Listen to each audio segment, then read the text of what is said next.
This is the first time in 4 years that SpaceX has updated the world on their Starship lunar lander, which is saying a lot. They've been relatively in the dark publicly on this topic, like I said, for 4 years, and any information that we've been able to parse out of it has been through like drips and drabs. Um, Scott Scott on the poll and Jared, he doesn't have enough information. Scott, totally hear you on that. We'll see. There's a lot of hope. There's a lot of to be determined on this front. Where was I? We've been getting information drips and drabs over the years on what exactly is happening with the lunar lander, or as NASA calls it, the human landing system.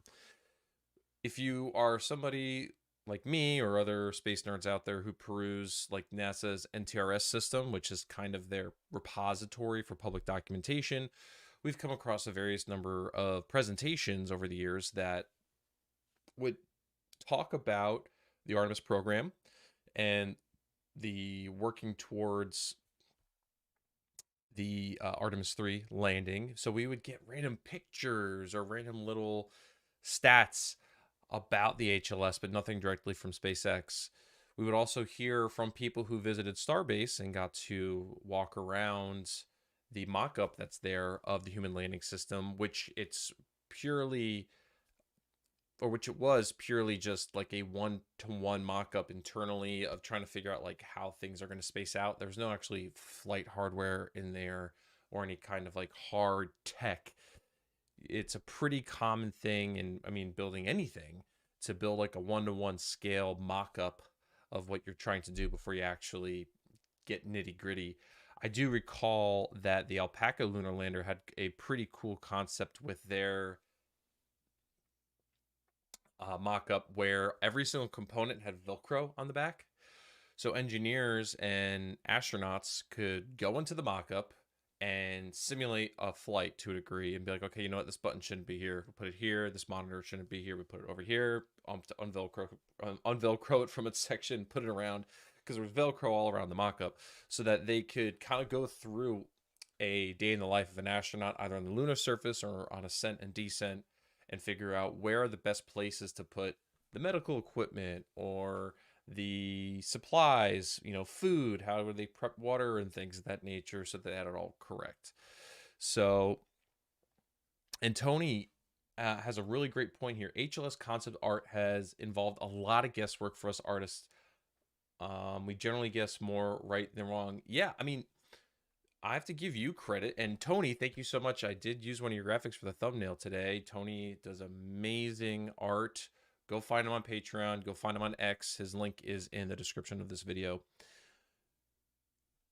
We have artists like Tony who are very adept at kind of like deciphering these little tidbits and nuggets of information we get from, whether it's like an Elon tweet or somebody leaking some kind of information, or us putting the pieces together to kind of figure out like what's going to work, even down to the point of looking at all of the different renders of what the human landing system is going to look like that NASA would put out. Like, oh, this one has solar panels out. This one doesn't. This one has thrusters up on top. This one doesn't. Now we have an update from SpaceX, and I thought I would run through it and talk a little bit about the reactions folks are having to it. I'm also curious if, okay, nobody's voted yet, so I'm thankful. I'm like, oh no, there's no votes. I want to make sure that the counter is working. Anytime you vote, by the way, you're entered into a giveaway for pizza. So Mojo won last week, and Pashto won the week before that. So anytime you vote, you're entered in at the end of the stream to win a chance. You're entered into a chance to win a pizza. If you can't make it to the end of the stream when I do the drawing, that's okay. Just check back tomorrow or whenever you're hanging out and see who won. I'll put a little time code into the bookmark into the stream. Yes, Mr. X Pizza. I give away pizza in these streams. So I don't actually deliver the pizza to you. I send you a $10 gift card to Domino's, Pizza Hut, or your favorite pizza joint of choice, and you can usually get a small pizza for $9 or $10. You can definitely buy a slice of pizza. But I know that Domino's and Pizza Hut's small pizzas, small cheese pizzas, are $9.99. And I hate to say this, when inflation continues goes to go up, unless the stream actually builds up any real viewership, we're gonna be sticking at $10. So I know pizza. I love pizza, and I do believe, actually, speaking of pizza and speaking about HLS here, I'm a firm believer that if we really want to be an interplanetary species, we need to master making pizza in space. Now, there's some logic to this. One, obviously, it's delicious. It would improve morale. But if you can figure out how to bake a pizza properly in zero G, you've figured out a lot of other, not science, but you've figured out a lot of other engineering challenges. And if you've done that, then you could do much other work. Like you need like I've been thinking about this. You need like an oven centrifuge, so you like make your dough or whatever, and you can spin the dough in zero G, and it'll flatten it out like it does on Earth. So you could spin it, and then you could put your mozzarella sauce on top of the dough, and then hi Rody. We're talking about how to make pizza in zero G right now. You put the mozzarella sauce on top of the dough, and then once the sauce on there, it acts as like an adhesive. And then you can put your mozzarella on there, and then you put your pizza in a pizza oven centrifuge. So you have to lay it in there, and then bake it and spin it, and then make like artificial gravity for your pizza. And at the end of this process, this baking process, we have a pizza. So Janine says you could bring frozen pizza up there. I mean, honestly, I'm gonna be real. I didn't think about that. So, that is a very thoughtful answer to that. I am gonna say I like the hard way. I like it the hard way. I guess you don't need a pizza centrifuge if you have frozen pizza. But then it's going to float around. How do you keep the pizza down in the oven? I do remember, I know I'm off track here already. We're 5 minutes into the stream. I'm already figuring out how to make pizza in zero G. But I do remember, was it Nestle? It was the first time they baked cookies on orbit. And it was, man, when was it? Like 5 or 6 years ago now, the first cookies were baked in space. And now my chat's not working. What is going on? Mr. X, we get the pizza and now it's not happening. But I am reading y'all's chats. So I agree, Janine. Frozen pizza is cheating. Scott says, yes, with my 85-year-old mom having been a dietitian, I started early wondering about cooking in zero G and Moon and Mars. Systems will have to deal with heat, humidity, scents from cooking. Yeah. Like, I like broccoli. Broccoli's good for you, but sometimes when you bake broccoli, it stinks pretty bad. Could you imagine like being in like a place where there's like no airflow, and then you've baked something that's kind of stinky, and now you can't really escape from it? That could be a problem. But while I'm going to troubleshoot the chat here for just a second, and then we're going to get into our topic of the evening, which is the HLS.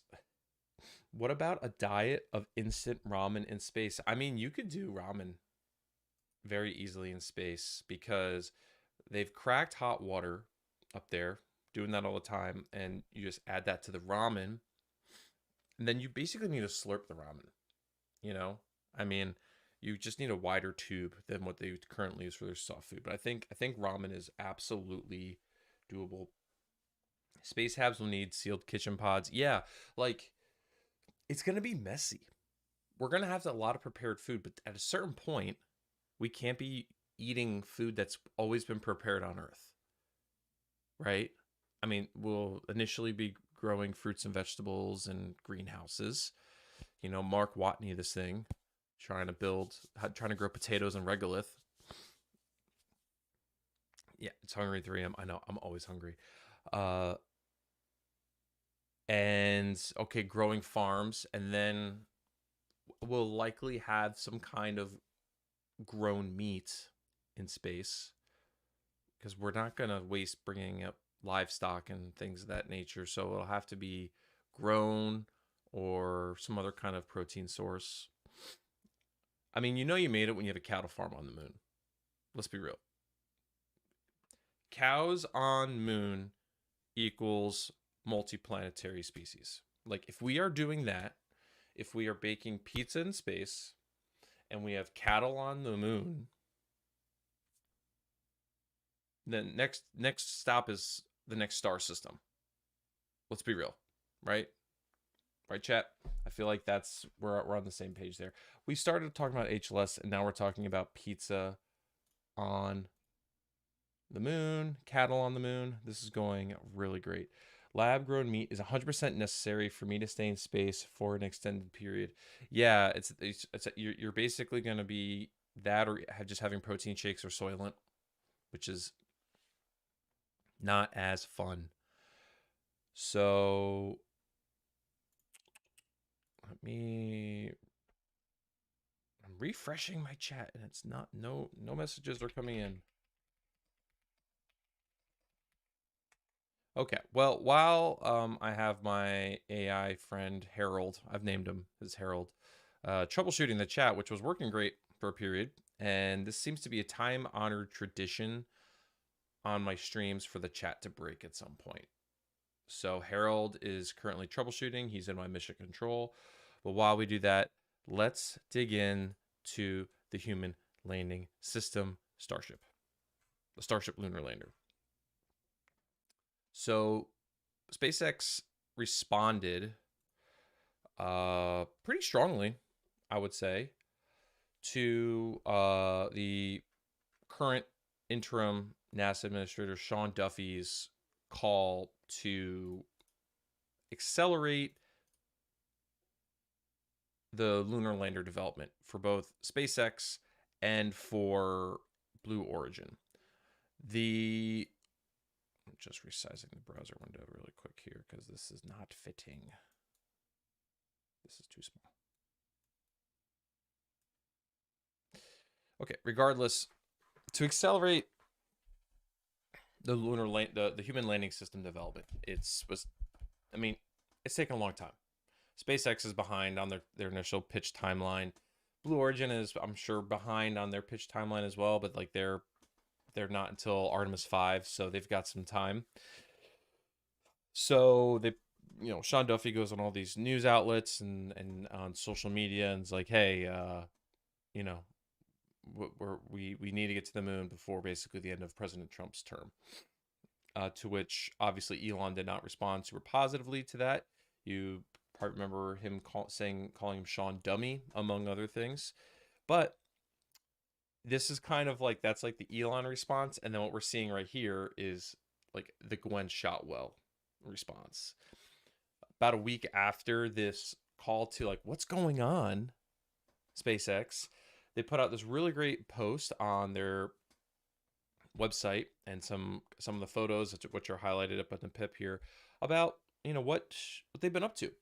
So some things to note: you can see when SpaceX is getting paid by the federal government for hitting milestones with the human landing system.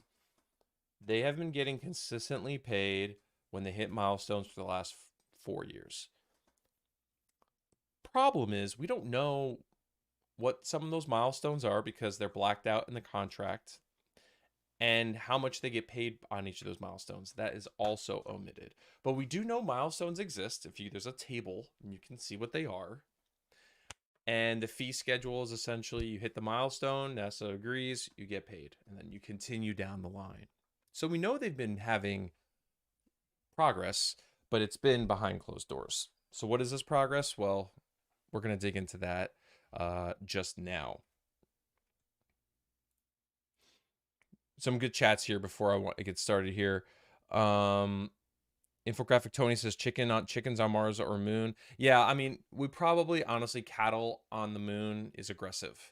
Chickens is way less aggressive, although they come with their own level of problems. Coming from somebody who lived on a chicken farm for a period, I get it. But chickens make much more sense.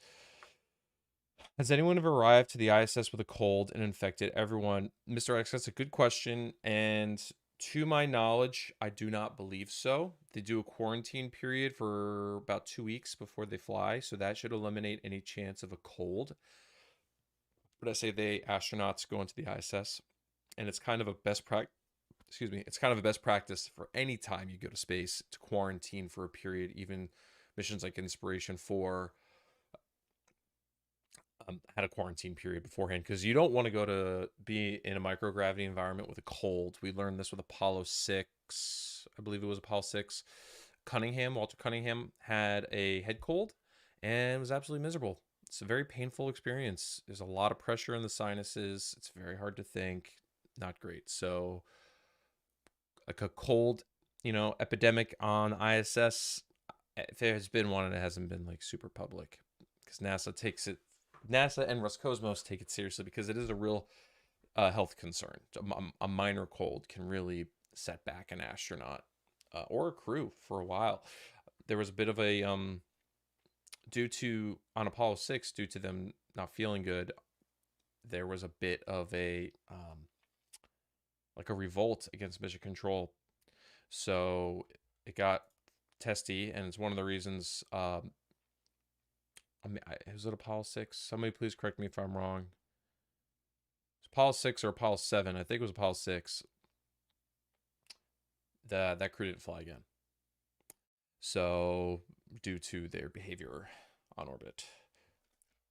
Anyways, let's get back into the HLS here. So this is basically you're looking at the Gwen Sotwell response to what happened here. There's some really information that we knew, but I'll go through this here, and if anybody has any questions about what the news is, let me know. And if you've read this already, great. But for a lot of people, they haven't gone through this whole thing of kind of covering what all the updates are. So we have a lot to talk about. So with the scale of Starship and the technological breakthroughs it is engineered to achieve, SpaceX is moving at a historically rapid pace. Agreed. They are behind, but they set incredibly aggressive timelines, and they're still several years away from an HLS flying. We're probably looking at the earliest for the test flight, like late 27, because the second pad is at Starbase is probably not going to be ready until May, June, and the HLS is going to fly out of Florida, and that pad still needs a lot of work. So that pad, by the time that pad's ready, is going to be end of next year, and they need to still build out Starship operations and everything there. So we're looking at a ways away.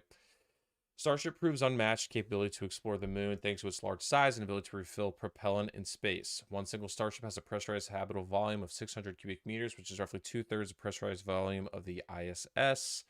If you're watching my channel, these are all things you know. Each of Starship's 2 airlocks have a habitable volume of approximately 13 cubic meters, which is more than double the space that was available on the Apollo lander. Yes, very tiny, but yes, absolutely agree. Cargo variants of the Starship lander will be capable of landing up to 100 metric tons directly to the surface, including large payloads like unpressurized rovers, pressurized rovers, nuclear reactors, and lunar habitats. Nuclear reactors, it's interesting that they bring that up, because that's been a bit of a newer interest as of late, getting nuclear reactors on the lunar surface. Ethan corrected me. Apollo 6 didn't have a crew, Apollo 7. Yes, Ethan, you're right. It was Apollo 7. Apollo 6 was uncrewed. My apologies there. Renault Matt, definitely wish there were more updates more often versus an info dump, only when someone threatened their contract. For real. Absolutely. I really wish that they were more forward with this information.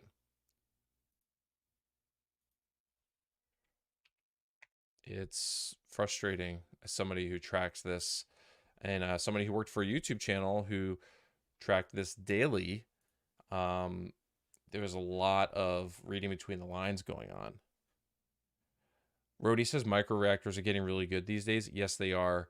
There's an interesting future out there. I know there was Bill Gates was funding some projects where they had theories about putting micro reactors in towns rather than having one big nuclear reactor. You'd have a bunch of little reactors. I don't know much about it, but it is a promising future. Hey, Luke, thanks for hanging out, buddy. Even RTGs are pretty good. Yes, they are. Not great for people in terms of like their power output. It's pretty low wattage, but good for robots and stuff like that. So,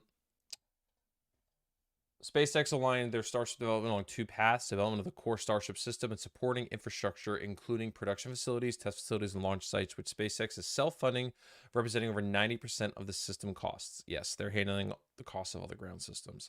And development of the HLS-specific Starship configuration, which leverages and modifies the core vehicle capabilities to support NASA's requirements for landing crew and returning them from the moon. What's interesting is in the HLS mock-up, they show 4 astronauts on board. I think it's down here. NASA's only requiring 2. It would be very cool if they amend Artemis 2 to have all 4 astronauts go to the surface. Now, there's the other dynamic of like, will the suits be ready? I don't know. We're looking at the SpaceX suits here. This is just a graphic, so obviously, you know, I wouldn't like take this as verbatim. They probably would be wearing the pumpkin suits, I would think, considering they're going to be bringing them on Orion, unless they had pre-staged their custom suits on the HLS, which I guess could happen. It's just, that would be kind of a one-use thing. I don't know. I would think they would use the pumpkin suits, and then you would have EVA suits that were a bit more customizable, and you could bring components to and from, but I don't know. That's the cart before the horse here. We need suits to actually be further along than they are. This is all basically SpaceX is paying a lot of money here, so calm down, which they are. But there's 2 tracks here. They are paying a lot of money to make a lot of money with other deals and flights, namely things like Starlink. So yes, they are fronting a lot of money, but they wouldn't have this contract if they weren't making these investments. Mr. X, do you believe China could land on the moon before the US? Yes. Considering every single lunar lander they've launched has been successful. Yeah, no, they're setting themselves up really good here. It would be super doable. If I was them, I would be gunning to do it in this presidency, but I don't know for the optics, because I'm not sure whoever's president next is going to care that much. That's the other thing. Like, we have a president who does care about flags and footprints right now. Our last president didn't really care all that much. You know, President Biden, I don't think this was something that was like his thing. So if I was China, I would try to do it now to take advantage, to get some political capital, but I don't see them doing it before like 2029, 2030. But we're probably, it's gonna be tight. It's gonna be tight. We'll put it that way. Randall Matt says, if not, I'd feel bad for that lone astronaut who is left in orbit while everyone else heads down to the moon on a massive ship, right? That would be kind of sad. Oh, chat's working. Cool. Yeah, Matt, I agree. Matt's referring to the fact that if there was one astronaut left back on Orion, but the plan was to have 2 astronauts on Orion and 2 on the surface of the moon. You're probably going to have maybe the pilot and a mission specialist and the commander and a mission specialist go down to the surface. You need somebody who can fly Orion, and that's going to be either the pilot or the commander. And I can't imagine if you're going to be the commander of a moon mission, you're not going to go walk on the moon. I don't know. That's just me. Axiom needs to get their new suits ready. They absolutely do. Okay. And there's also, there's a point here. Where did it go?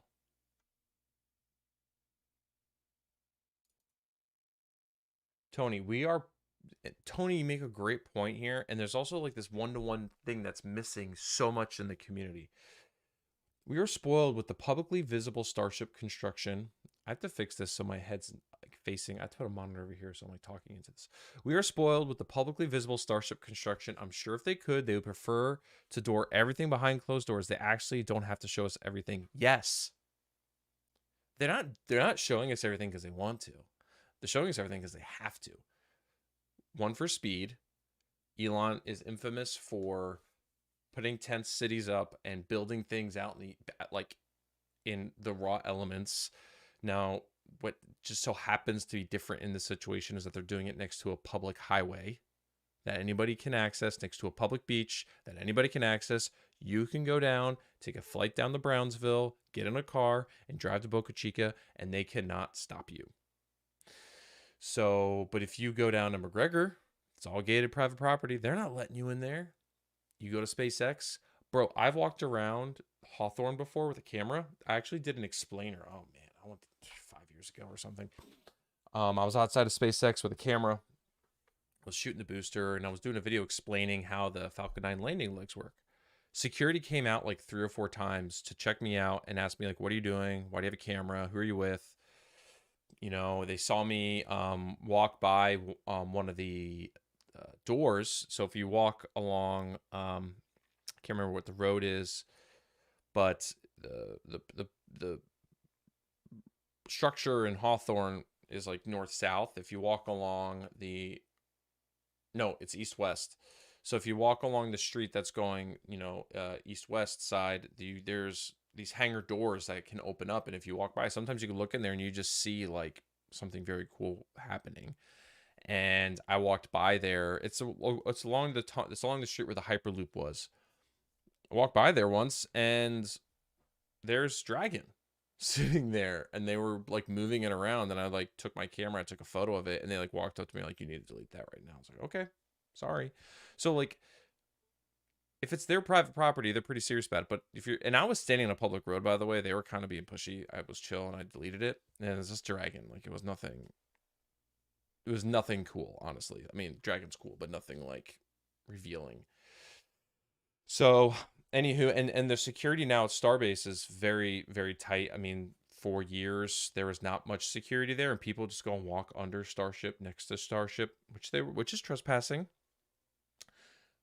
Now, you get too close, they tell you to go away down at Starbase, and also they even the police now are involved with like policing along Highway 4 and removing cameras. So that's like a thing. So anyways, they don't need to show us all this stuff.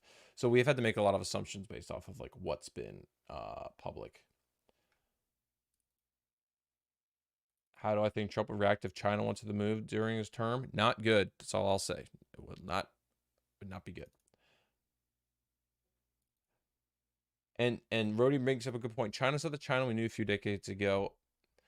They're working as a cohesive nation. And they also have, so you have to remember, they first flew astronauts to space in like 2003 or 2004. And it's been 21 years. And they went from just sending astronauts to orbit to having a space station that is been crewed 24/7, which is a huge feat. And developing now many private Chinese companies developing reusable rockets right now. I think there's 6 or 7 companies right now actively in China working on a reusable booster system, at least, with a couple trying to do their own version of Starship. They also have, I mean, okay, it's an advantage and a disadvantage. It's an advantage from a national coordination security aspect that they're essentially like a dictatorship. So they have the same guy in Xi Jinping who can just say for 20 years, like, space is a priority, and this is what I want you to do. And they're able to work towards that one goal. Where in the United States, we have a democracy, and we have new presidents every 4 to 8 years, and they all have different Congresses. So you have to pass different budgets and different presidents with different different goals. Went from President Bush to going to the moon, to President Obama, who said an asteroid, back to President Trump, who said the moon. So that the programs, SLS programs like Orion suffer from that. So they have, it's not great to live there. I don't think. I don't know. Maybe depending on who you are, but they have this advantages, distinct advantages because of their political structure. So before I get back into chats, let me dig into this a little bit more. So we got test campaigns. Nothing super notable here, but some things, in order for HLS to work, they need rapid reusability to work. If rapid reusability is not working, HLS will not work. So clearly, first stage catch and refly, they've demonstrated that rapidly. They have not, and with the new version of Starship, they're not starting from scratch by any means, but like they're gonna have to do a lot more test flights to get that booster in a rapidly reusable situation there. But they need to demonstrate the transfer of 5 metric tons of cryogenic propellant between tanks while in space. It's a first of its kind operation that provides key data for future full scale propellant transfer operations. Yeah.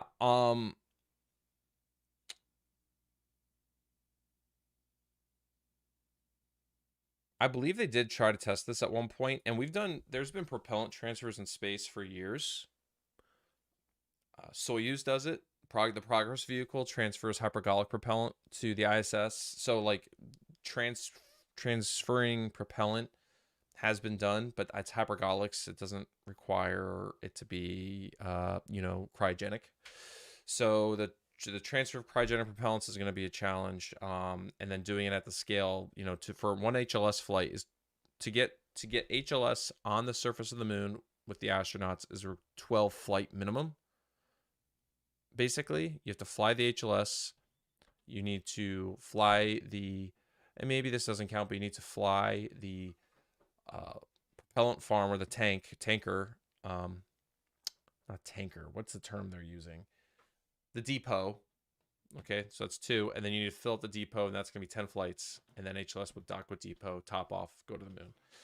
A lot of flights.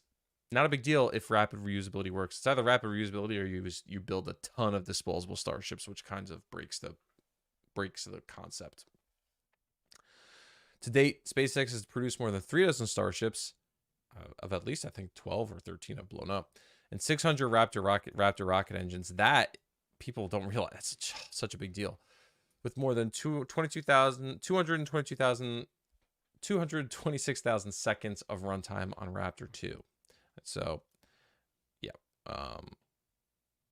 not necessarily all that interesting. Okay, so this is where it gets quite interesting to talk about the milestones that they finally are releasing here. We're talking about their payment schedule earlier, them getting paid. What does that look like? So I'm just checking Twitter here for the first time. Stop watching when he said pad 2 ready in May. It'll be ready prior to May. Okay, Zap, I hope you're right. If you're not watching anymore, that's fine, but I hope that I am wrong on that front.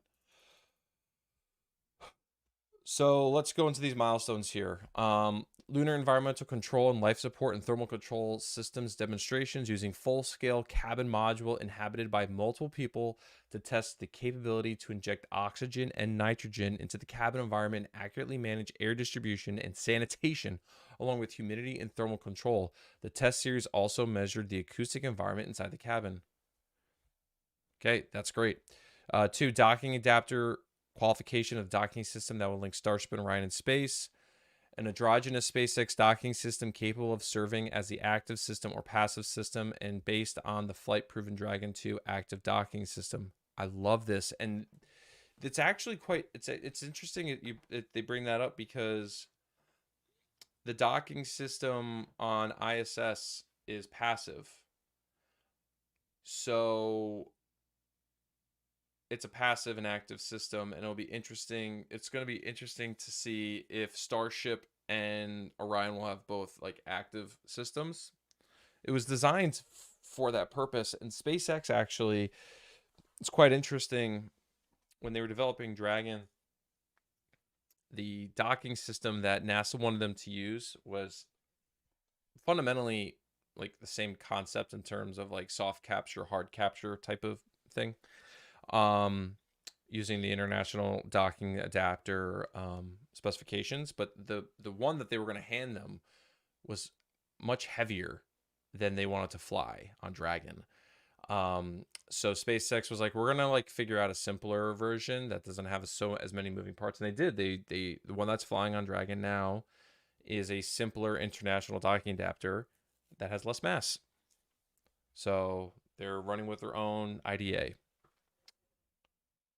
Make sure I'm pulling up chat here. I'm seeing you guys. I'm all over the place.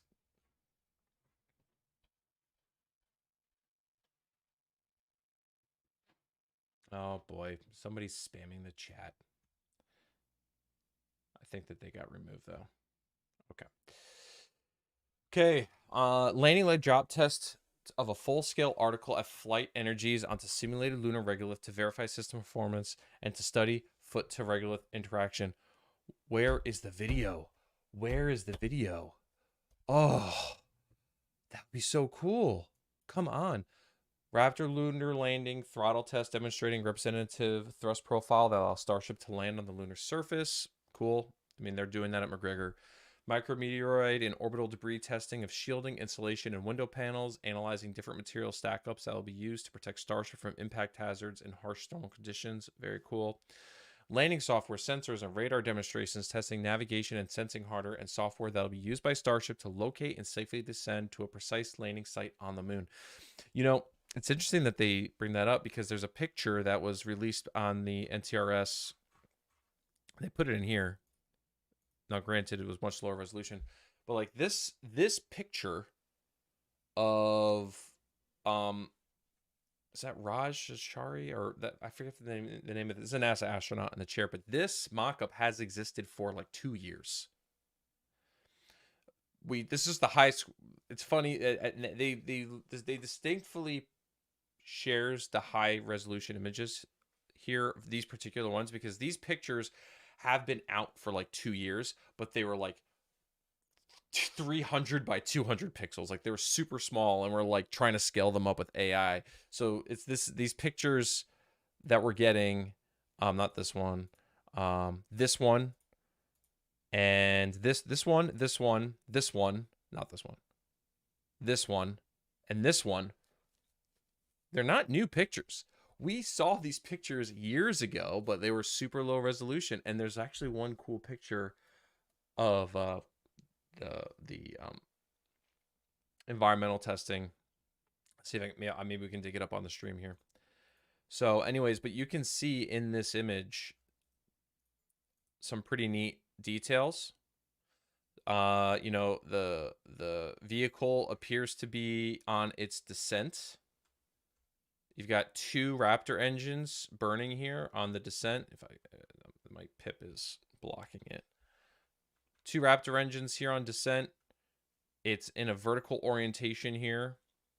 And I'm assuming that this is some kind of... So, and then on the top left here, you have where you are on the surface. I'm trying to discern the angle of the camera in the background here. And it appears he's flying it with a touch with his fingers, if he is flying it at all. So very cool, and similar to Dragon, where you have a couple physical buttons on the bottom for emergencies, because there's a real advantage to the physical buttons, I'll say, when you're experiencing a high G moment and you touching a touch screen accurately is quite hard, but touching a button that you can feel is much easier. So you need to have some things that are actually tactile. So anyways, talking about these milestones, we've seen these pictures before. Landing software. So we saw the software architecture review to define schematic of major vehicle control processes with physical computers they will run on, and software functions for critical systems like fault detection, caution, and warning alerts, and command and telemetry control. Oh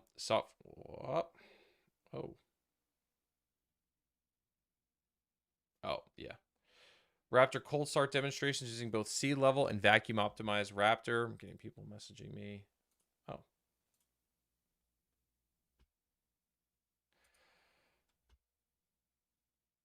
Software architecture review, define schematic major vehicle control processes. Okay, we did this one. Raptor cold start demonstration. That happened 2 years ago. We saw that publicly. Integrated lunar mission operations plan review covering how SpaceX and NASA will conduct integrated operations, develop flight rules and crew procedures, and high-level mission operation plan. It's rare you get something like that publicly done. It definitely beforehand. I wish that we could see that, but happy to see that they're working together on this. And everything I've heard from folks who are affiliated with the HLS program at NASA headquarters say that there's great communication with SpaceX, but I don't get much more than that. So, depot power module demonstration, testing prototype electrical power generation and distribution systems planned to be used in the propellant depot variant of Starship. That's actually interesting. Like, you want the system to be passive on for the tankers and for the Starship you're topping off. So like, I'm pretty sure it's the tanker is. See, these both have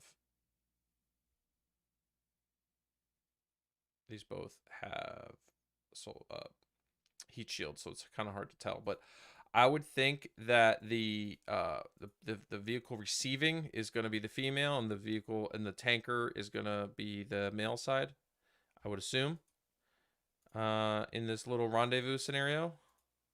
And that kind of matches traditional methods of that. Anyways, that's what I would assume. The active side would be the tanker, would be the depot side.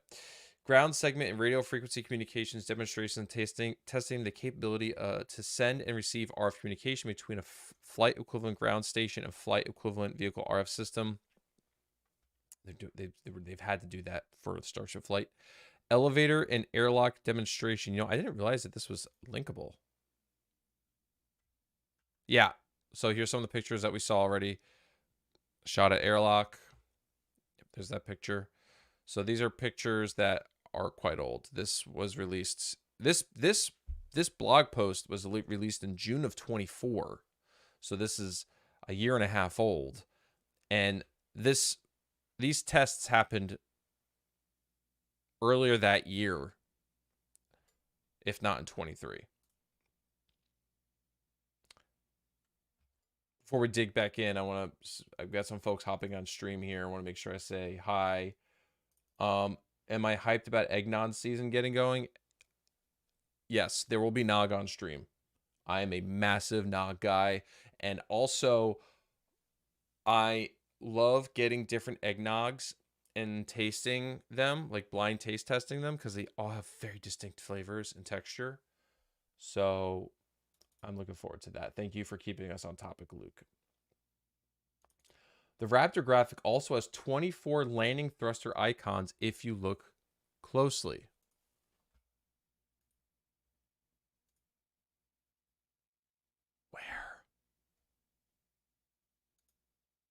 Where are the 24? Oh. Look at you, Sneaky Pete. Look at you. He's right. But the new renders don't have these. See, you want to...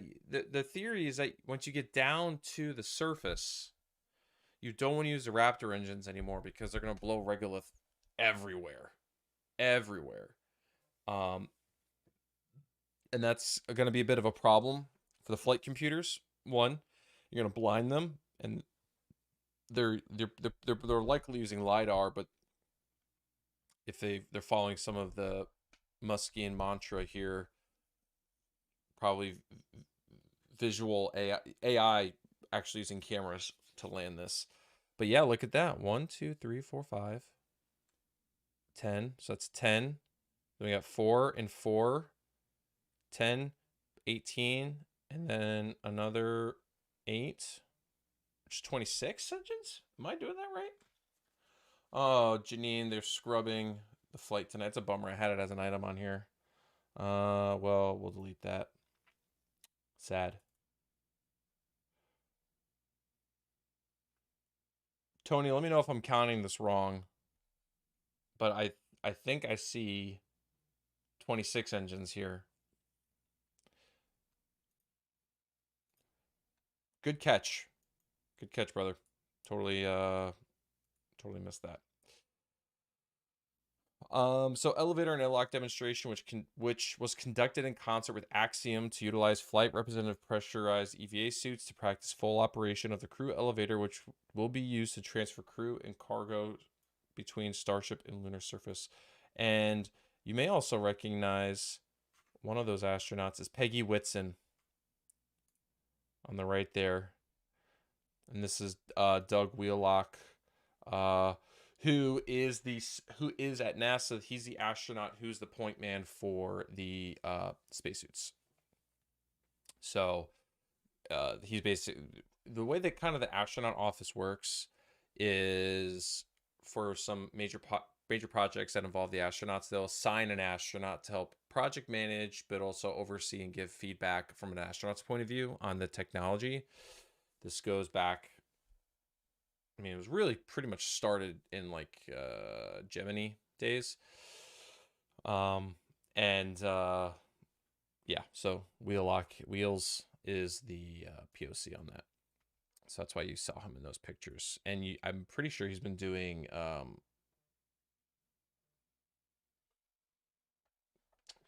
bajillion texts right now.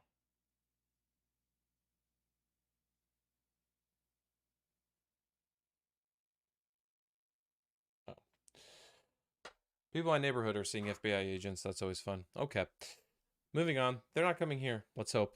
I've got nothing to hide. Are they watching my stream right now? Is the FBI watching my stream? That would be kind of, I don't know, fun. They're probably watching. Anyways, I don't even know how many people are watching right now. 23. Hi. Well, at least on YouTube. The elevator testing, whatever. Okay, medical system demonstration covering the crew medical system on Starship and telemedicine capability between ground and crew. That's like what's happened on Dragon already. Hardware in the loop testbed activation for the propellant transfer flight test, which uses a testbed with flight representative hardware to run simulations for the upcoming propellant transfer flight test. Yes, I do recall one of the Starship flights having a propellant transfer test in the fairing. The success of that, I'm not sure, has been reported. Make some solos here. Hi, run the numbers. Thanks for hanging. And then there's somebody else. Good job, Nated DB. All right, well, good evening. Hello, Diamond Bar, California. I don't know where that is. We should look that up. Gerson Pizarro Kyotopia 3426. Thank you for joining the stream. And JM6878. Do we have any info on how they're keeping the depot propellant cryogenic? Great question. So, not really. The renders are still pretty sparse. They're actually, when you look at them, there's nothing. They're just like, they're just showing a stainless steel Starship, and that's it. And there's no way that's the case. I recommend looking up, let's look it up right now. Was it ULA Fuel Depot? I think we covered this in the stream a while ago. But yeah, it's this type of mechanism I think we might be looking at. Use like a reflective shade. Like the tanker would be, I'm not even sure. Can you see this on the stream? Yeah. So inside of this shade is going to be your propellant tank, ULA propellant depot with sun shields. So this will reflect the sun, so inside of here will stay cold, and then your tank would be extremely insulated. So because you want to try to make it as passive as possible. And then I'm sure you'll need some kind of solar generation to be able to orient the vehicle and communicate with it and all the other things you need electricity for, but also electricity for actively chilling, active cooling, which does require a lot of energy. I mean, you just look at like an air conditioner. This is like a hardcore air conditioner here that you're going to need. Like an air conditioner can do like 1,000 watts at a peak, right? And that's a lot of electricity. So, and this is going to be super, use a lot of energy. But yeah, Rhodey, insulation and shade as much as they can, which is going to do most of it. But they're going to likely need some kind of active chiller to help to ensure they don't have to off gas too much, because that's the other thing too. Like if your cryogenic gets too warm, your pressures are going to build, and if the pressure builds, you have to release it. But then that releasing of that propellant is energy, which will move the tanker. So you really don't want to boil off propellant, because then you're going to mess with that kind of everything. You want to keep it inside. Diamond Bar is like 4 cities north of Disneyland. Oh, I've been to Disneyland. And I hope to visit Diamond Bar one day. I like Anaheim. X says 462 views. Don't money. Yeah, I have no idea. The analytics on X are like very poor, really behind. Okay, let's get back onto here. Oh, hardware. Yeah, so it's to be determined. What we get from these are just 2 starships. The depot is not going to have a heat shield. It will be a waste of mass. It's not going to have flaps. That's a waste of mass. It's going to be a stripped down starship with some kind of sun shield. You know, it could have, it could look similar to like a space shuttle external tank. Is it going to be orange? I don't know. I mean, that spray foam, we understand it fairly well. So it's possible. I mean, that'd be kind of gnarly if it looked kind of like the space shuttle external tank. So the top, I imagine, this fairing may perhaps pop off to extend solar panels. I don't know. It's going to be interesting, because when you look at the is it Starship HLS launch cadence, there's a graphic. There we go. Some of you have probably seen this already, but here's the graphics we've been gifted with of like what this is going to look like. Can you see this? Yeah, you can see this. Like, bro, the tanker is nothing, right? What that looks like, we still don't know. Tanker ships are going to look probably just like the starships we're seeing today. And then you've got HLS over here, which talking about like trying to read between the lines earlier, like we were looking at these graphics, like how real is this? Look at those thrusters. And Tony, I think those are 5 also on this one. So at least according to this graphic, there were 5 on the front there. So yeah, and this is kind of an old graphic, but this one here was created by NASA. I do remember seeing that. So these renders should not be taken literally. And then here's the new HLS with a different orientation for the thrusters, I will add. You've got a couple in the front here, a couple on the side. And what are those? I don't know. Some kind of Super Draco, maybe? I would think it'd be something that would be methane powered. And so then, therefore, that's a new engine. Unless they're going to... They might have the mass. Maybe they bring it with them. Don't know. Truly don't know. Yeah, assuming the depot side with the male side. Yeah, I agree. That way you don't have to duplicate the male side plus weight on all ships. Right. Depot should be, honestly, Depot should be doing as much of the work as possible to keep the mass away from the tankers, extra mass away from tankers, and then also your Starship that you're tanking up, HLS or whatever. I can't be totally sure, but the new descent thrusters are in clusters of 3, totaling six clusters of 3, making 18.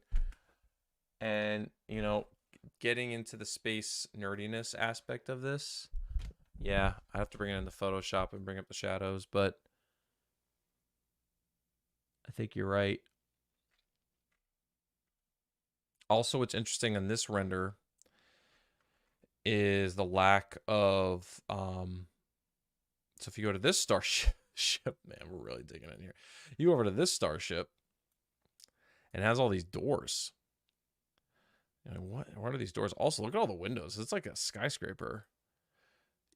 We think that I can't tell if you guys can see my mouse or not, but the doors on the top left and top right, we think are actually the doors for the solar arrays.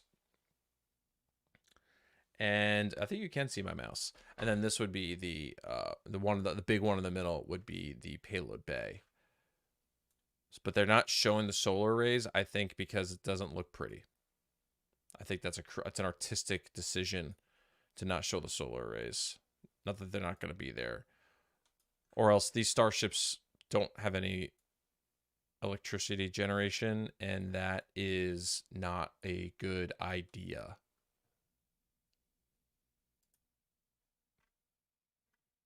Unless they got nuclear power on board, which is not going to be a thing, especially stuff carrying people. Anyways, that's the stars. That's the update. I hope that it's before 4 years before we get the next update from SpaceX on the human landing system.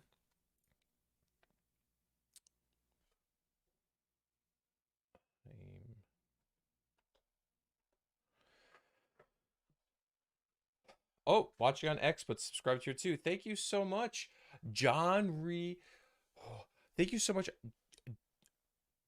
Oh, John Ryan McGregor, 8877. I figured it out. John Ryan McGregor, thank you so much for subscribing and thank you for watching.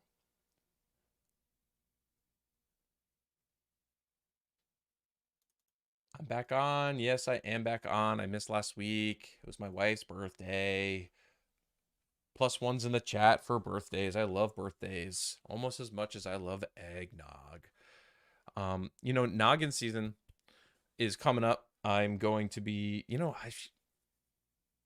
Thanksgiving's in 2 weeks. I could probably get eggnog now at the store. I'm going this weekend to pick up eggnog. There will be eggnog on the stream next week.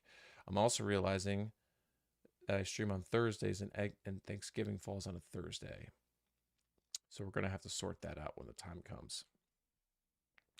Anyways, we're going to put this topic to bed.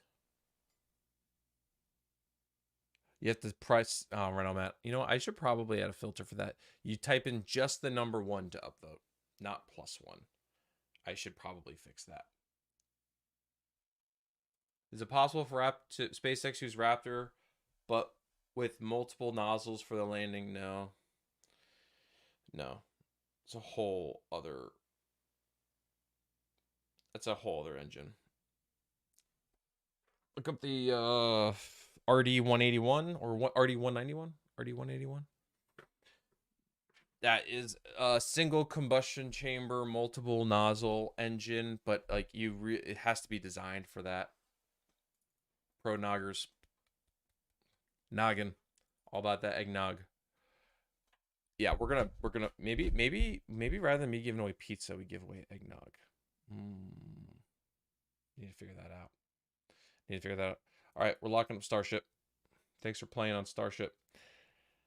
The next topic of the evening, and actually,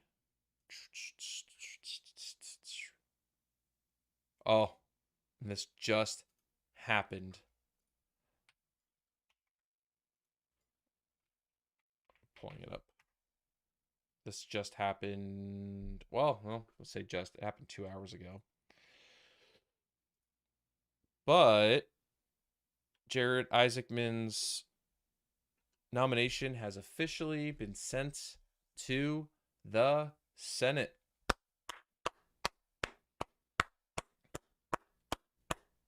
I'm excited. It's a big day. It's a big day. Whether you are a fan of Mr. Isaacman or not, it's a net good for NASA to have a leader that will be consistent for the next several years, hopefully, knock on wood, who can advocate for NASA on Capitol Hill, in the White House, and is a believer in exploration and has done it, has not doesn't believe in it, but has executed on that. So we may not see eye to eye on on all politics, but on what's best for NASA, I trust Jared Isaacman, and it's I have that trust not only because of what I know about him with Polaris Dawn and Inspiration 4 and his work as an entrepreneur and as a uh, adversary, running an adversary squadron. Oh no, I want to activate my pip. Here we go. But I'm not the. It's not necessarily me that those things. We've also gotten endorsements from some really important people. A mixed bag of NASA astronauts who. Let me browser. I got to recenter this here and make it bigger. So I'm not coming up with this opinion in a vacuum, and it's not been a political decision. And you look at this list of NASA astronauts who endorsed Jared Isaacman to be the NASA administrator. It is bipartisan. I've met many of these people personally. Leland Melvin, Rusty Schweigert. Anybody else on here actually? Nope. I've talked with some of them off on the online or on the phone, but in person, those two quality people, high quality people, and not people who would necessarily align with the current administration, right? Scott Kelly perhaps being one of the more outspoken ones, and he's endorsing Jared Isaacman. So Bob Cabana, former NASA associate administrator and at NASA astronaut, like the credentials here are legitimate. I thought it would be useful to read this letter that was sent back in March when Jared Isaacman was originally nominated for NASA administrator. Dear Chairman Cruz and Ranking Member Cantwell, we, the undersigned former NASA astronauts, write to express our support for the confirmation of Jared Isaacman as the next administrator of NASA. Having dedicated our careers and lives to support NASA and space exploration, we are deeply concerned about the agency's future. It is critical that NASA maintains its position as a preeminent space development organization. Our nation is at a turning point where we face international competition from China. We have the opportunity to promote international cooperation with our partner nations, and we are witnessing a radical change in the commercial space sector. The stakes in selecting the next NASA administrator could not be higher. We believe that Jared Isaacman is uniquely qualified to lead NASA at this critical juncture. As an entrepreneur, pilot, and having commanded 2 groundbreaking space missions, he brings credibility and capability to make a difference now. Jared will be able to apply his vision and business acumen to make NASA a continued leader and fulfill its mission of exploration, inspiration, and discovery while expanding commercial opportunities that benefit all Americans. Jared has a genuine passion for space exploration and will bring a renewed energy and sense of purpose to NASA. NASA has a difficult mission and therefore requires steady leadership. We urge the Senate Commerce Committee to hold Mr. Isaacman's confirmation hearing as soon as practical. Thank you for your attention to this important matter. We appreciate your commitment to ensuring NASA has the vision, expertise, and leadership necessary to advance America's space ambitions.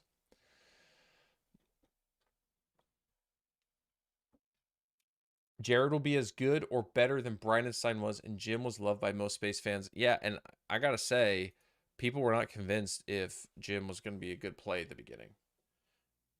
He didn't really have a very public track record on spaceflight. Yes, he was a Navy pilot, and technically a Good night, Janine. Somebody who uh had been in politics, but it was not immediately clear to people that he was going to be a good pick, and he ended up being a good pick. He really did, and I give him a lot of credit too. I mean, not for a lot of things. One, the Artemis like idea and structure stemmed not completely from him, but largely from him and his leadership. So that we have Jim to thank for that. And then, people don't remember with DM2, there's actually Christian Davenport, his most recent book. I recommend it. He covers SpaceX from like 2020 to 2025 in this book. In that book, he unearths a quite an interesting story about Jim that people don't realize, how he stood up to the president multiple times to not launch Bob and Doug in when the conditions were not ideal for the first human space flight, since STS-135. And he had to sit in a room with the president and say, "I'm sorry, Mr. President, but we're not going to fly today because of the weather." And the president asked him, "Oh, can we just wait 5 minutes and go give it another try?" And he was like, "No, that's not how it works. The space station is an instantaneous flight window, and you have to fly within like a minute, so we're gonna miss it because the weather isn't ideal." And that took some guts to say that to the president. Like the president of the United States flew down to Florida, had been talking about this mission and making it, like a political statement, and he had to stand up to somebody like that, and he did it for what was best for the astronauts, to not force it. And kudos to him for that. So yeah, so what's the process now? Well, we have to basically see if they're gonna fast track Jared.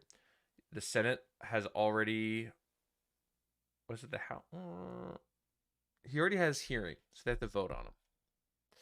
So hopefully that can happen soon, but I don't know if it's gonna happen before the government reopens.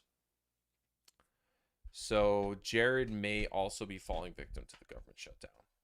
I'm not a political, although I live in Washington, these level of details I'm not totally dialed into. If anybody has any insight on that, please let me know.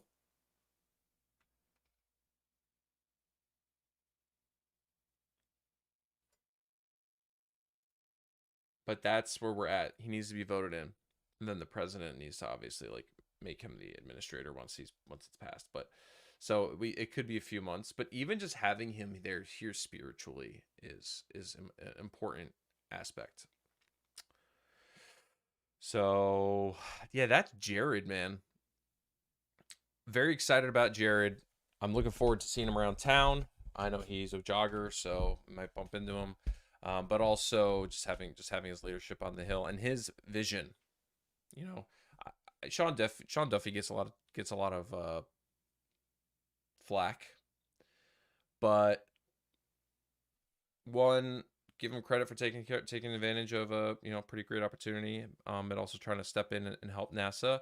And if it wasn't for Sean Duffy, we would not have this response from SpaceX with all this information on the lunar lander.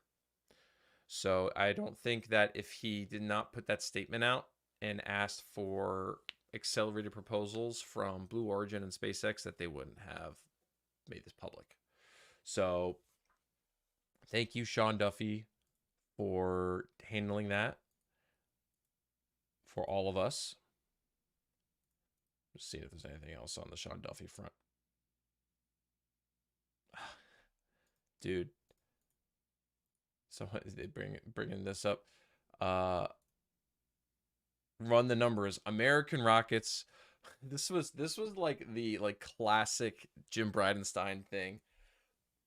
American rockets launching American rockets launching American astronauts from American soil.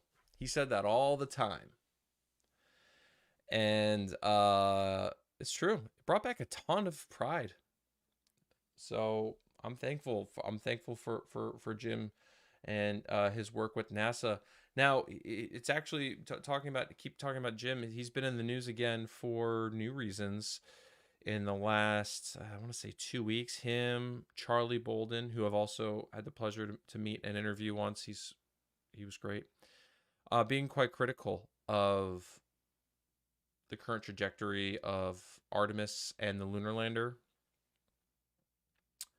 which is interesting.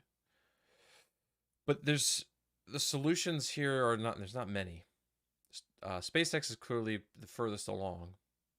You go and bring in any lunar lander. I do not think that they're going to beat Starship, especially with a guy like Elon at the helm. So, I'm an advocate. I want multiple lunar landers. I want Blue Moon Mark II. I want Starship. I want whatever Northrop Grumman Frankenstein's together. But yeah, that's really all there's to say about Jared. It's hurry up and wait now. It's on Congress to make moves, and we'll see what happens. So only one up vote for Jared. Give some votes for Jared, y'all, or down votes. I don't know if you don't like him, give it a 0. Before we move on to the next topic, ones or zeros, friends, in the chat. Just hopping over to X here. There's there's some way to do a live chat in these streams. Oh, there is a chat, but it's not great.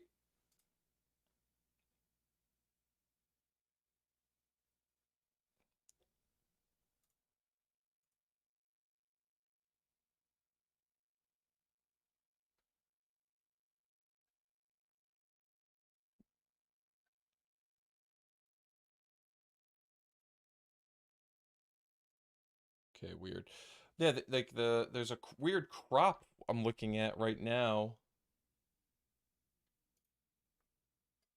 on X. The stream is cropped. I'm just noticing this. Okay. Interesting.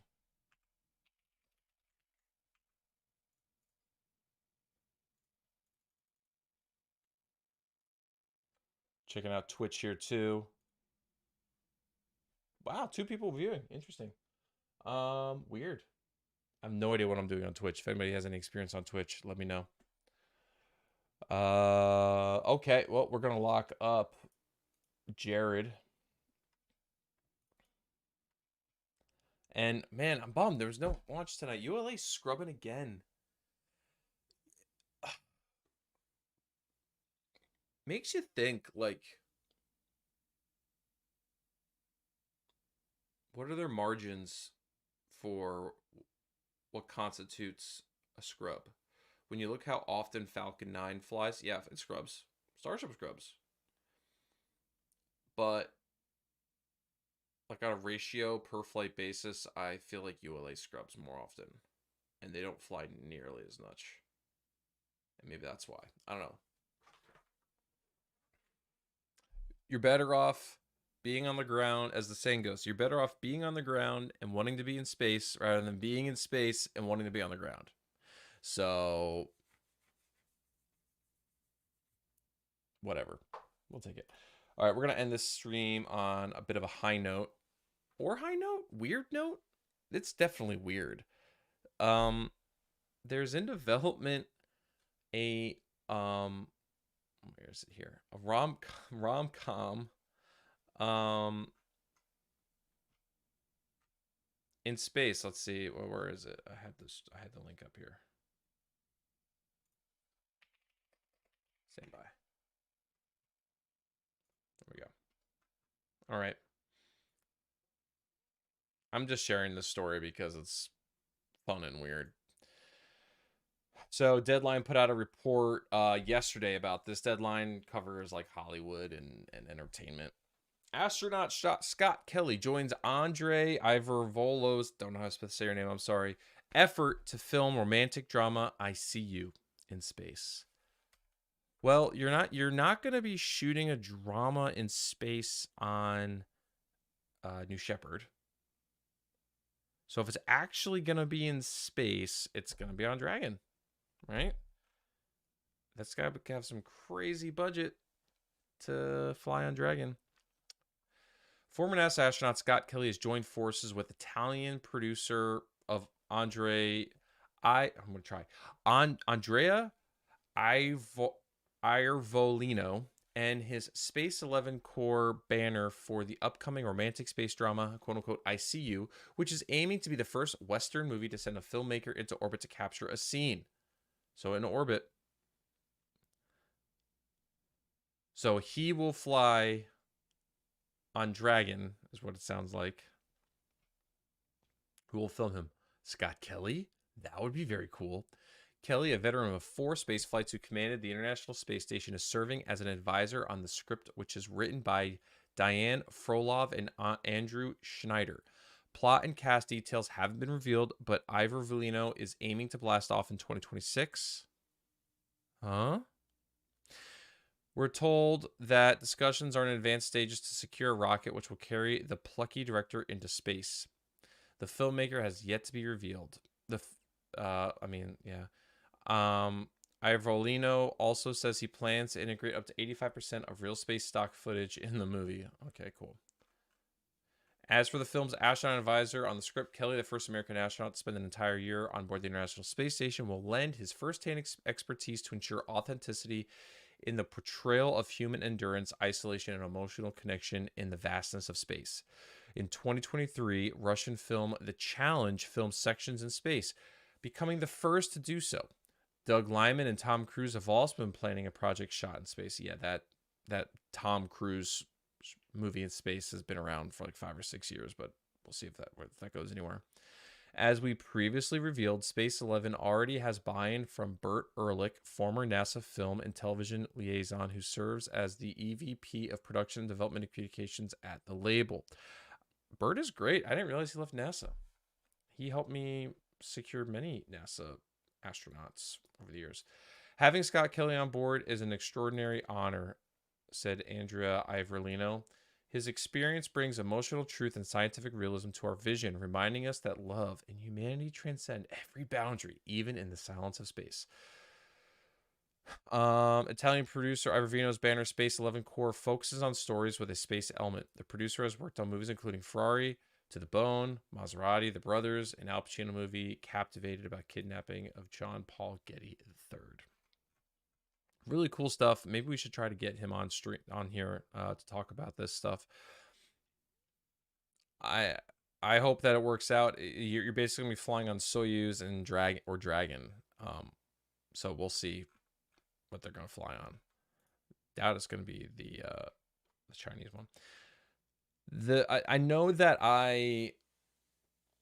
well, Reno Matt, that movie was not what I expected to hear about. Neither did I. It was totally out in the blue. A rom-com in space? I mean,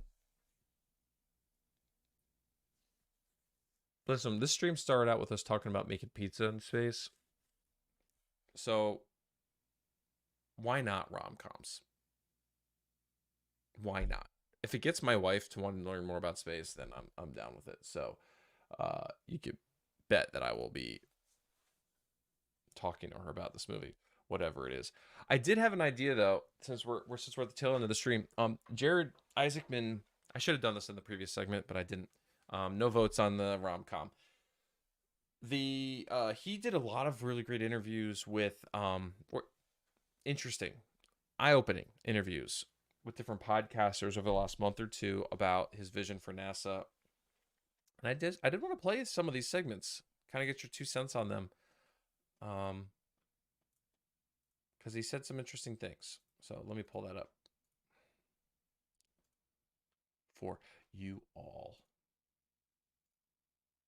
Sometimes when I'm doing these streams, I'm reminded of the meme. There's dozens of us. I can't tell how many people are really watching across the platforms, but I feel like I can say safely dozens. 2 dozen, maybe. All right.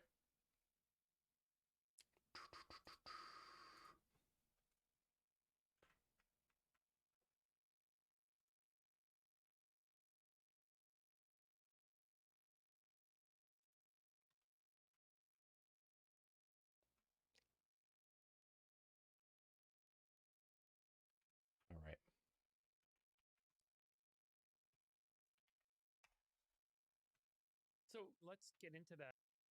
All right, so we'll go to his first appearance on the All In podcast.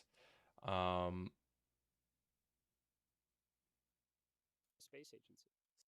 I want to make sure you all can hear that. Stand by. My apologies. So let's get into that. How did the conversation lead to you becoming the nominee Yep, you can hear that. to administer NASA? Were you in conversations with Elon first? Is that how this kind of began for you? No, so and I think like that's another thing that almost every senator wanted to ask is weren't you Elon's guy in this? Like I have no doubt. I mean, look, he helped the president win the election. He was in Air Force One, Marine One. He was at Mar-a-Lago throughout the campaign. I'm sure he had inputs. I was getting text messages from generals that I got to know when I helped build that defense company, Draken. That's where we flew all the fighter jets, and they were in now positions of influence and said, "Would you like to serve in the administration?" And it wasn't even just NASA. I mean, there were roles from Treasury to the department, to the Air Force, and I was like, I am honored to contribute anyway. I've been relatively apolitical, but if I've had one political position that I've been pounding the table on since I was exposed to the defense industry at Draken, it's the competitiveness of the nation. And that's because I saw when we were replicating, enemy tactics in 2015 in fighter jets, the gap between our capabilities and the bad guys was wide. And you felt very confident. And every year it started to shrink. And it's like, what is going on here? Why are we paralyzed? Why are we slowing down while the Chinese especially are moving wicked fast? And I've spoken out about it from time to time on where I think some of the problems are in over consolidation in the defense industry. So anyway, I was absolutely honored to have a chance to serve. I'm sure Elon contributed into was supportive in it, but it was a number of folks. And I got a call from Howard Lutnick, who was leading the transition team, and he did a phone interview. And the next thing you know, like 48 hours later, I was at Mar-a-Lago. It's interesting. He talks about the consolidation of defense industry, and he's been very critical of SLS and the program management of that. A Jared Isaacman administrator, he mentioned that he wanted to see like using the NASA budget to make oh boy, what was it called? Hundreds of oh boy, I'm missing the quote.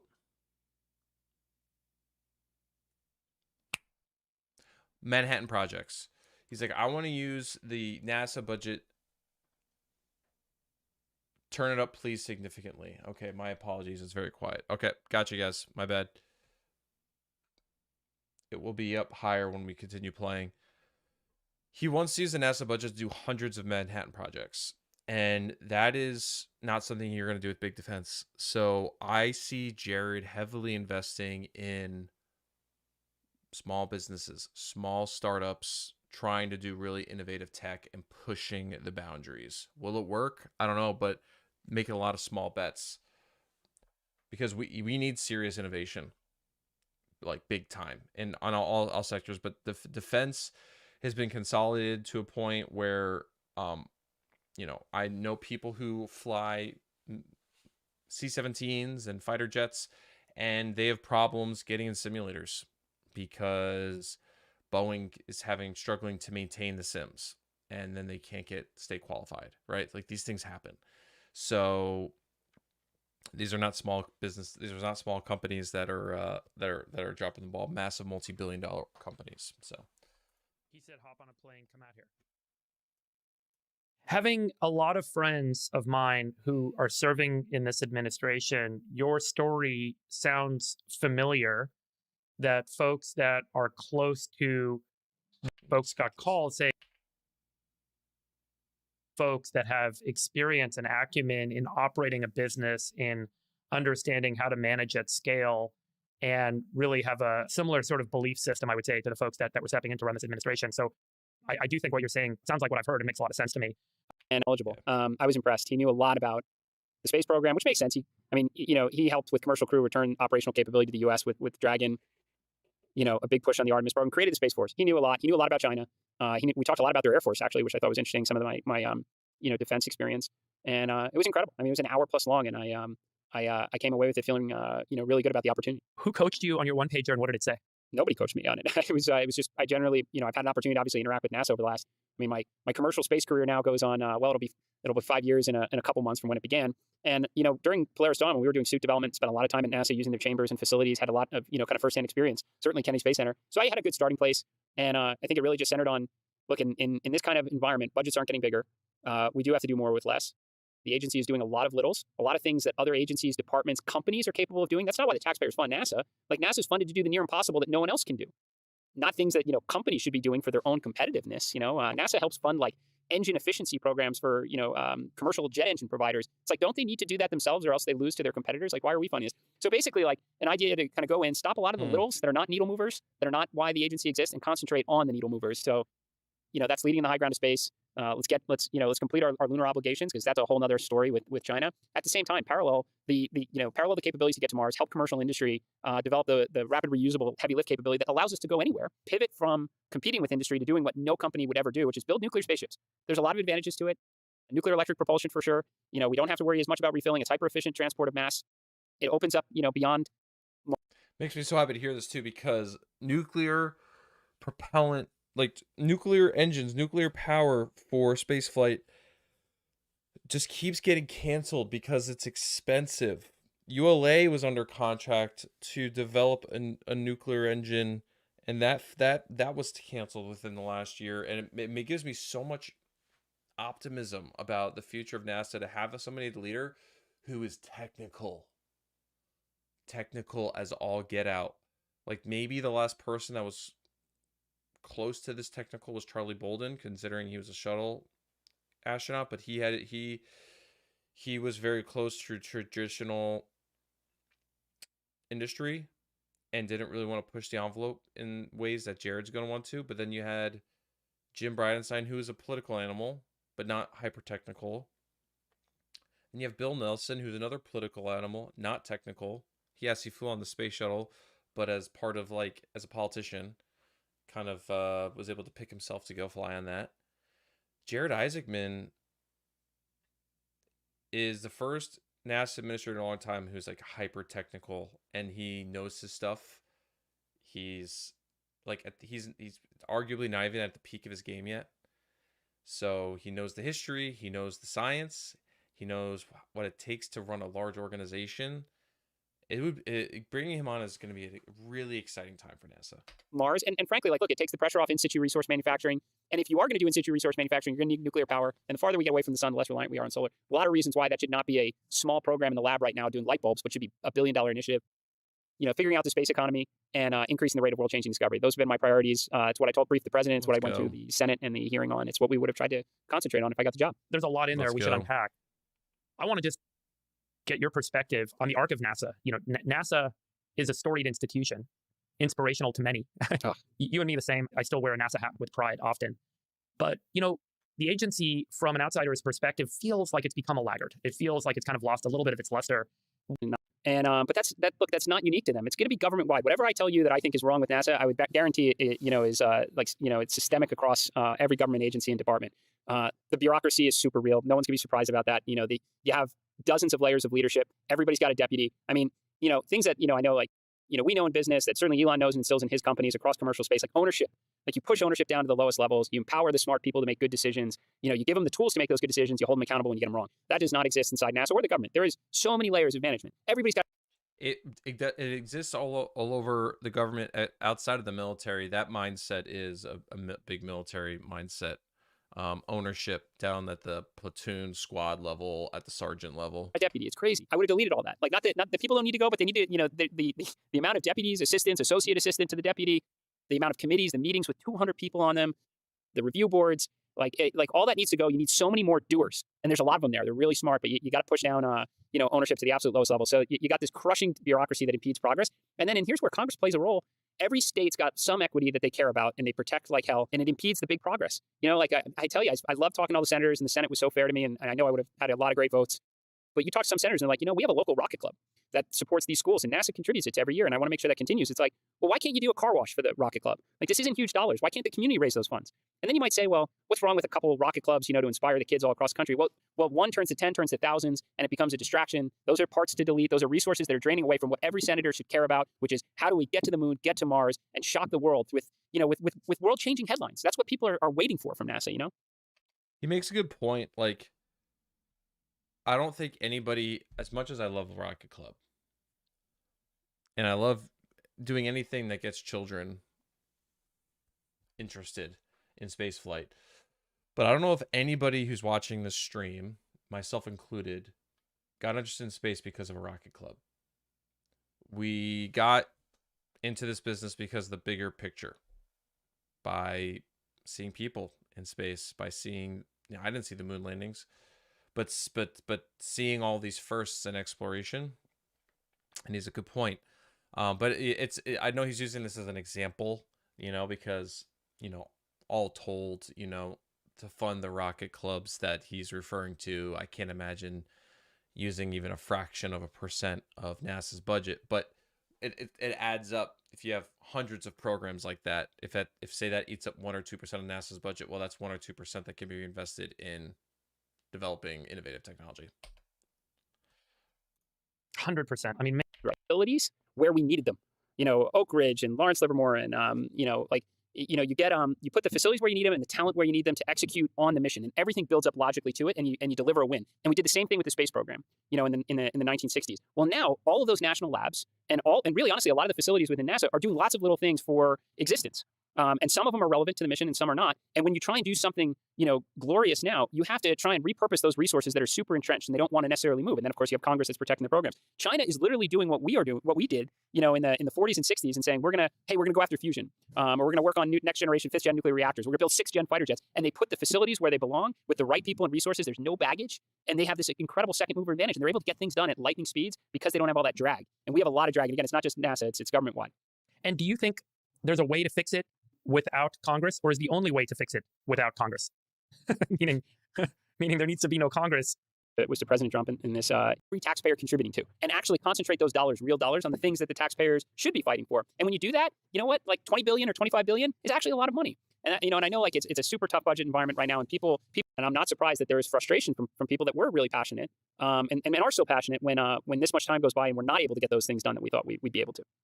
So NASA's they also call it the Senate launch system, I think, and it's spread across a lot of dollars are spread across some key states. Well, look, just to give you an idea, so SLS is just repurposed shuttle hardware. So, and I don't blame anyone for putting us down this path, because at the time you did not have Blue Origin or SpaceX or any of these other commercial companies. Right, and that's I mentioned that earlier. Like, SLS is a victim of the system. SLS is not a bad rocket. It works because it's using heritage hardware. And it does exactly what it's designed to do, and the people working on it work very hard. It's just really unfortunate that we're in this situation with SLS. Companies doing the things they're doing today, but they were like, let's take the shuttle program parts and put it into a program called Constellation, and let's take the Constellation parts and put it in a program called SLS. And it's essentially, again, it's the same shuttle motors, it's the same solid rocket boosters. You're basically taking the tank and putting Orion on top of it. Orion is 20 years old, by the way. It hasn't flown humans yet, and it's incredibly expensive and very disposable, but it creates a lot of jobs in certain states. And it's like and look, there's enough hardware now to fly a couple missions and make sure you beat China back to the moon, but you can't be stuck on this forever. This is literally the equivalency, by the way, of taking P-51 Mustangs from World War II and using them in Desert Storm, because we got to keep the plants open. And that obviously makes no logical sense whatsoever. For factories, they're making the stuff that used to make landing ships in World War II, that made Saturn rocket, that pivoted to shuttle to SLS, and now to believe that you can't make another pivot is kind of crazy. And the right thing you should pivot towards, honestly, is nuclear. Mm-hmm. I wanted to talk about that would be awesome. The Trump budget proposal for NASA. So this is the NASA budget. I'm not a proponent for them downscaling personnel. If anything, I'm a proponent of them increasing personnel, but to Jared's point, more doers. Even the people who are not doers right now, find a way to make them doers. He's talking about all these deputies and whatever.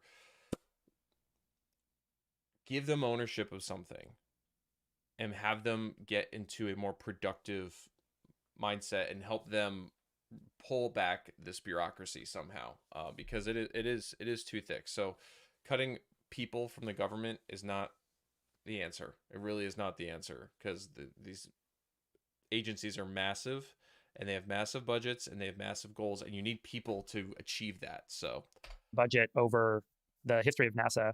And the proposed budget would basically create the lowest budget since 1961. So they're proposing to reduce the overall budget from 25 billion a year down to 19 billion a year. Were you part of the conversation on building this budget? And then I'll highlight some of the features of this budget here in a moment. But did you have conversations with the administration as this was being put together and some of these proposals were being considered? I mean, how deep have you gone in this? No, when you're a nominee, you're actually kept in the dark on a lot of things. You do get briefed on everything that's going on with every center, every major program, things that senators could ask you about from like a one-on-one perspective, but you're not given access to sensitive information. You almost need some deniability when you're talking to senators on that, or else your nominations can get held up really big time. So I wasn't aware. I honestly, I was voted out of committee, the Commerce Committee by, Senator Cruz and 18 other, it was 19 senators in total. And the next day, the skinny budget came out. And if that skinny budget had come out, again, a day or two earlier, I would never have made it out of committee, because obviously, as I think is playing out right now, both sides of the aisle are not happy about the budget. Mm-hmm. Okay, so in this budget, there's a proposal to cancel SLS and Orion, terminate numerous robotic science missions, including the Mars Sample Return mission, probes to Venus, and several future space telescopes. And it represents the White House's desire to end the development of a nuclear thermal rocket engine. I guess, having scrutinized this budget, how do you react to what you see being proposed? And does it solve what you've identified as some of the challenges in NASA, or are those more management challenges? Does budget create a constraining force here that fixes some of the issues with respect to focus and concentration of capital into the right projects from your point of view? Yeah, it's an excellent question. So first, look, the reduction, the big budget reduction is a great forcing function for change. And I know there's a lot of people that probably don't want to hear that, but it is true. That doesn't mean I would have landed at 19 billion in this whole thing, but I fully support the president and with the goal of shrinking the budget and getting back to responsible footing. And I do think billions can go a very long way. So I will just start with that. Everything you just said directionally is kind of in the right direction. We've already got paid for enough SLS hardware that if you were to terminate for convenience now, you got enough to launch like 2 or 3 of them. It's enough to get you back to the moon, check that box, to make sure that you don't have any economic or scientific or national security reasons to stay on the moon, and put your energy much more towards commercial industry. Look, nuclear thermal propulsion, I'm not a fan of. I like nuclear electric. Nuclear thermal, to test it, you're spewing radioactive debris here on Earth. It's not going to go over well to anyone. And it doesn't really solve your refueling problem. You still need to top it off with hydrogen in space if you want a reusable space pod. So I don't like that either. And it's subscale. It's a fact. It's a program that sits in a lab forever. It's a fair assessment. Like, what you need in nuclear electric, I'm passionate on the subject, is you need us to get back to the good old days. Like, we went from the atomic bomb in 1945 to laying the keel on the Nautilus in 1951. 5-6 years. We didn't keep it in the lab forever. We said, you know what? We're going to do big, bold things. And that's what we need to be doing with in space when it comes to nuclear. Look, a lot of the science programs I'm huge fans of. Mars sample return, the best thing to do is when the astronauts get there to bring the samples home. Why would we spend billions to send a robotic mission? We can put that into commercial industry and accelerate their timeline. So I wasn't a fan of a pure robotic mission on that one. And a lot of the big science programs, I want to see James Webb's and Hubble telescope programs launching annually, if not more. Flagship programs definitionally are billion-dollar spends. And if you spend $1 billion, then you got to get it right. And that means lots of requirements, and we can't take unnecessary risk. And $1 billion becomes a $3 billion program that's never on time. Like, we should be challenging the best and brightest. Give me 10 $100 million missions a year. Let's try that. And let's accept that 3 fail. And I was going to introduce like time to science as a KPI. Like, why do we accept things taking 10 years when they could be a year? Even the decadal process of prioritizing scientific missions over a 10-year span is kind of insane. 100%. And I think a lot of people hear budget cuts, and I hear this on the NIH side as well now, that the administration and budget cutting is going to take lives. People are going to lose lives. We're going to lose science. This is an anti-science agenda. But if you can get more efficient with how you deploy capital and how you manage the deployment of that capital and the utilization of that capital, you actually accelerate science. You accelerate outcomes, and you improve the condition and the prosperity for humanity, for America. And it's completely a misdirected statement when people say that a budget cut is an anti-science movement. It's about finding the right places that you get more outcomes and redeploy in a smarter, more efficient way. It drives me nuts. I just see it, all over. There's 2 sides to that story, but if you're forced to do more with less, people find a way. It's either it's die or thrive, right? Over right now. It's just politics. I do think overfunding leads to complacency, leads to bureaucracy, which actually leads to a slowdown in discovery, a slowdown in invention, a slowdown in progress. Anyway, I'm sorry for my rant. I agree. Look, as entrepreneurs, we know like some of our probably best decision making is always when we were running low on cash. So, Yeah, it comes to leadership. These guys know what it's like to run with low on cash, sure, right? So we need people with their acumen, their experience in these positions, and not people who are political animals, who haven't run a startup and created a business or run another huge program successfully for the government, right? It feels like the qualifications to run these agencies have gotten more political, less technical, and that's part of why we're here. Because a hyper-technical person like Jared, with a twice as much NASA budget, but bringing that same mindset, could you imagine what we could do? It kind of drives efficiency, and it is necessity, mother of all invention there. Yeah, I think that's just a product of some of our, and I'm not familiar with any of the NIH, and I'm not pretending to go deep on that at all. Just I do think this is kind of a product of the politics of our time. It's a very divided country. People have to take an opposing view and go to extremes. People will die over this. But the government is terrible capital allocators. Come on, we should all know that. And we should, as taxpayers, we should be contributing to the things that no one else is willing to do, where there is no good business use case or economic model. It is in, if competition is working, they can solve a lot of problems, and we should put our energy to what they won't solve. And look, I think Kratsios, by the way, in science, he's a great leader. I've spoken to him a bunch of times. He's not a quack. He doesn't think wild things like that. He wants, the golden age of science and discovery. Good science. Yeah. Good science. Yeah, absolutely. Well, let's talk about Artemis. I think this is a big piece that the American public doesn't fully grok, that we have this effort. And maybe you can just lay out for us the case for Artemis, lay out for us the case for Mars. Tell us about the relationship between the two and the timelines. Sure. And why are we doing it? Let's just say I am in the return to the moon camp. That doesn't mean I know that, Elon is very focused on Mars, and he has a lot of great reasons why, including just the survival of our species. I mean, long term, it is the right move. I remember during my hearing, one senator was really grilling me a lot of what's the difference between, moon and Mars? And, isn't moon the stepping stone? I'm like, well, one's a planet, and, it has an atmosphere. And if you look at the moon, it doesn't look pretty. I mean, it's getting beat up all the time. It has no protection from solar radiation. So reality is you should go to the moon because for 35 years we said we were going to. And I think that's very important. It's very late in the game to say, well, we did it in the 60s and early 70s. That would have been the fine position to state the entire time, that we've done it and we're moving on. But we didn't. For 35 years, we said we're going back, and we spent over $100 billion of taxpayer dollars saying we were going to do it. And for us not to be able to do it now and watch China do it, like I said, it signals a far greater disease across our government and how our system operates. And I don't think we want that reckoning. So look, we paid for the hardware anyway. Let's go back, but let's parallel going to Mars. So that's what Artemis is really about. I mean, you can say Artemis is about Mars too, but that's like 100 years down the line. And like I said, it's a giant disposable rocket program that repurposes shuttle hardware. It's incredibly expensive. We signed up a lot of... Yep, we got the point on that. I'm happy they said Mars is 100 years down the line, because solving Starship is like step one of 1,000. So huge milestone, but let's in the near term focus on something that we can immediately see the benefits of. We can build really important technology that will 100% be applicable to Mars exploration. Use the moon. We have it. Jeff Bezos said we were given this gift, the moon, to explore, to learn about where we came from, and learn how to live in space, and not just live, but thrive. If we can't thrive, this at Epiphany this week. If we can't thrive on the moon, we will not survive on Mars.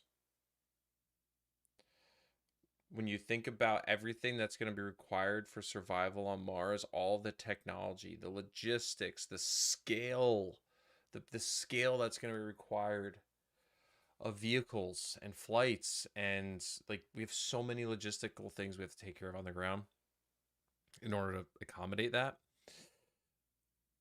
The moon just makes more and more and more and more sense, not only from a logistics standpoint and a cost standpoint, but science and discovery, and yeah, that's basically what I wanted to hear about from kind of Jared in this interview. He did one other interview with Sean Ryan. He went and did these interviews, and I thought that they were definitely worth sharing. Let me see if I can find them now. Stand by.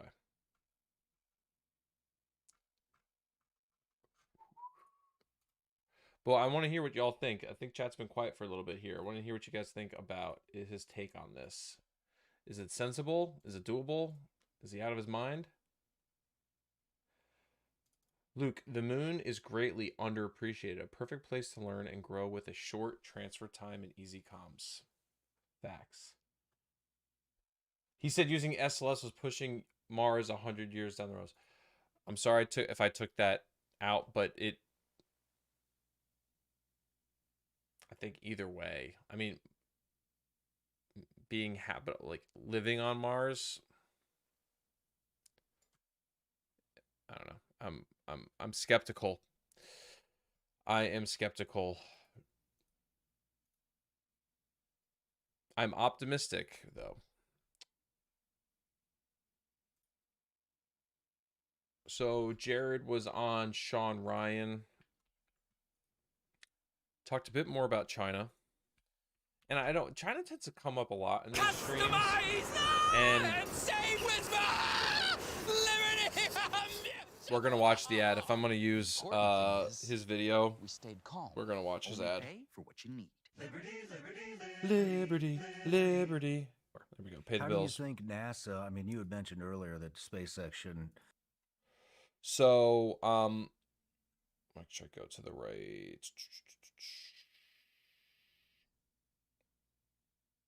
China comes up a lot, and it looks. We'll get to it a little bit later in the podcast, but like it is a huge driver. NASA and politics have always been intermingled, so therefore spaceflight is intermingled. So it's an important thing optically. But let's see what Jared has to say here about the future of NASA, because he's got his vision for reorganization. Be the one to have to head all of this up. Where does someone like NASA fall into play?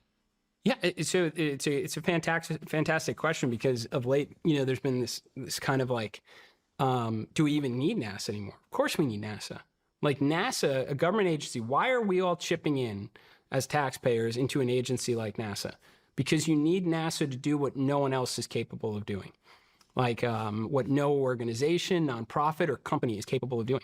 And that's what they did for a really long time. Mm-hmm. And parts of it today, they still do. Like the whole science, planetary sciences side, heliophysics, like they're doing things that no one else will do unless we as taxpayers fund it. And we should, because we should want to know about the solar system around us. We're highly dependent on our star.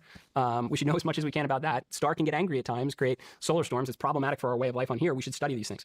But then there's another side of NASA, and it's about 40% of the budget, that does a lot of things that SpaceX and companies eventually like Blue Origin and Rocket Labs and Stoke will be capable of doing. And that's a problem.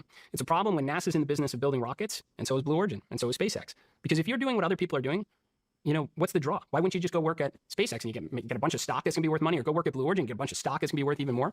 NASA needs to constantly be recalibrating to do the near impossible, what no one else is doing, and the things they figured out, they hand off to industry. Industry is going to build rapidly reusable rockets that will reduce the cost of space materially. Awesome. I hope SpaceX and Blue Origin and Rocket Lab are competing like crazy, because they're going to make their rockets awesome and lower cost. What should NASA be doing? But they can't. Build nuclear spaceships. Like, no, these companies are not going to play around with highly enriched uranium.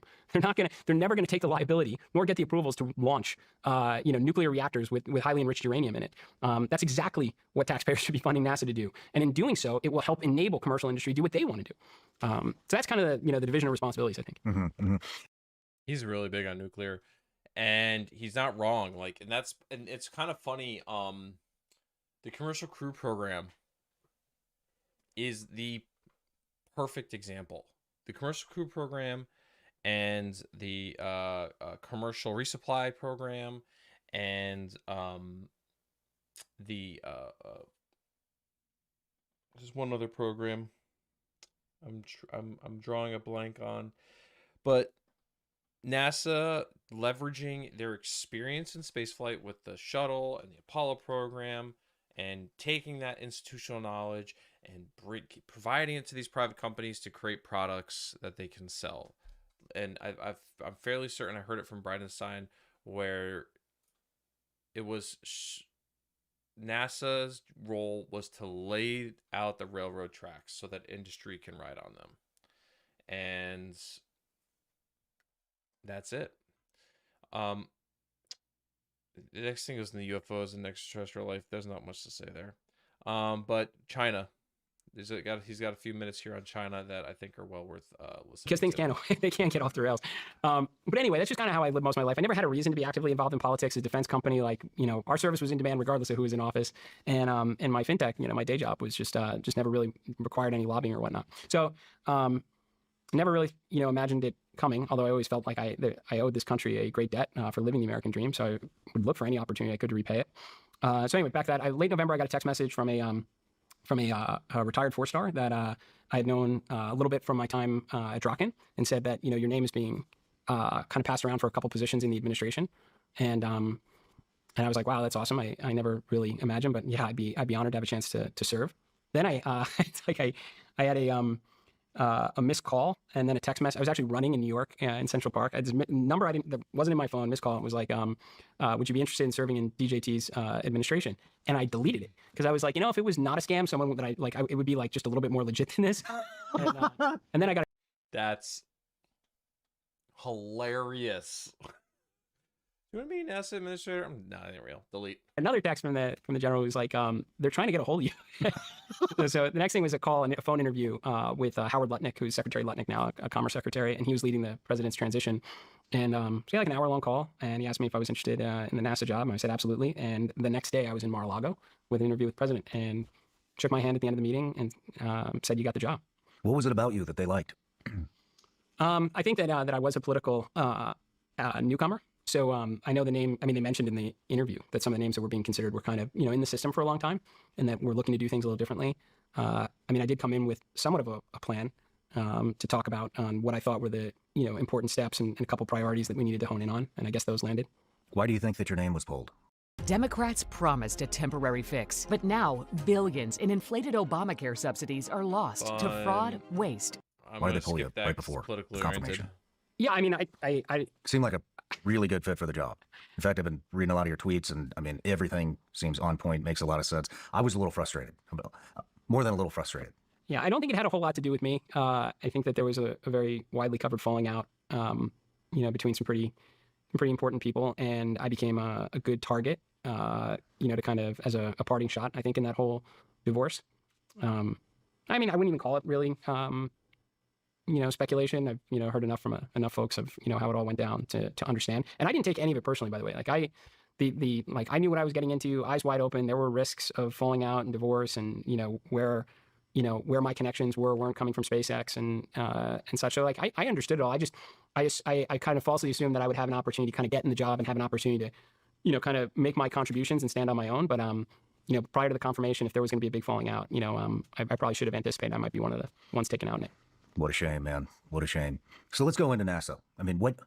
And that's, by the way, the real shame. Like the world's greatest space agency doesn't have a confirmed leader right now. Right? I mean, I think other than GSA, it's the only agency or cabinet kind of position that doesn't have a confirmed leader. Like the most accomplished space agency in the world, it doesn't have a confirmed leader.